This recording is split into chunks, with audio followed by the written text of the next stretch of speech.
heads of committees on Capitol Hill, the Intel Committee and others, but we know that, of course, it went to both sides, also House and Senate. Jen and Ed, I got to leave it right there and say thank you very much.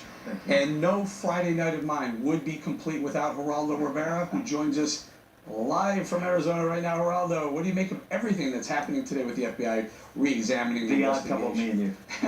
Specifically, I want to get your response to the Anthony Weiner connection specifically.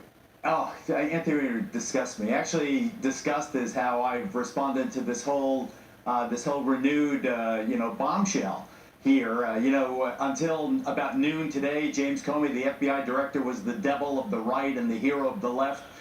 He made his announcement that the case was reopened. Suddenly that's flipped. So everybody that was saying James Comey is in the tank for Hillary Clinton is now suggesting that James Comey is trying to influence this election. It was a bombshell, mainly because the FBI has a tradition of not interfering with the electoral process. Here we're 11 days from the most significant election in our lifetime, maybe, and the FBI is intruding in this way that I think is very, very profound. I think that there must be some there.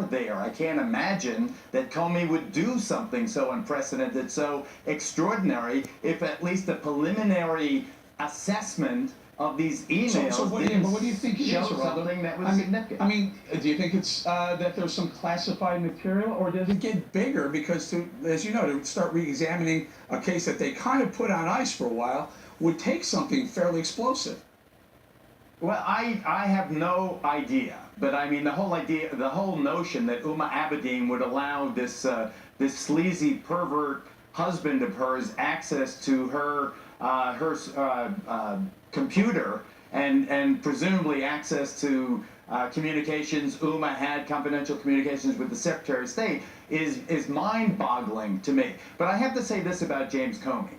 This is the biggest cover your ass I have ever seen in modern politics or law enforcement. He was battered by the criticism from O'Reilly and others, and now he is responding. He saw this maybe late yesterday, early today, said, oh my God, I'm not going to sit on this for 11 days. I'm going to release it the day after the election. People are going to lynch me. You don't even give him the credit that he found some information and decided to be transparent and bring it to the market or bring it to the news when he found it.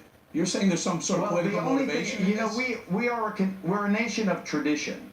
And the fact that the director of the Federal Bureau of Investigation would release something like this 11 days before the election. You should have waited? You're not suggesting you should have waited 11 days.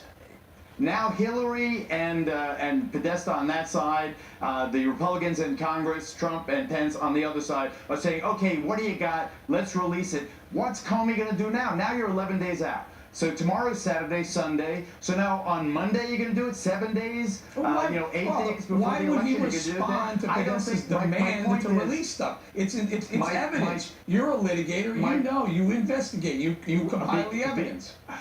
Let me answer. I don't believe it is possible for Comey to release the information that right and left are now calling for. Why? Are you going to release this now 8 days, 7 days, 6 days, 5 days, 4 days before an election? Are you really is the director of the FBI really going to determine who the 45th president of the United States is? That's why I am baffled by this, I'm disgusted by this, and it brings me to the point where I feel like abstaining from this election. All right, you're going to have to leave it right there. Geraldo, have a great time in Arizona. Up next, Bill O'Reilly will rejoin us to tell us what to watch for this coming weekend. Don't go away.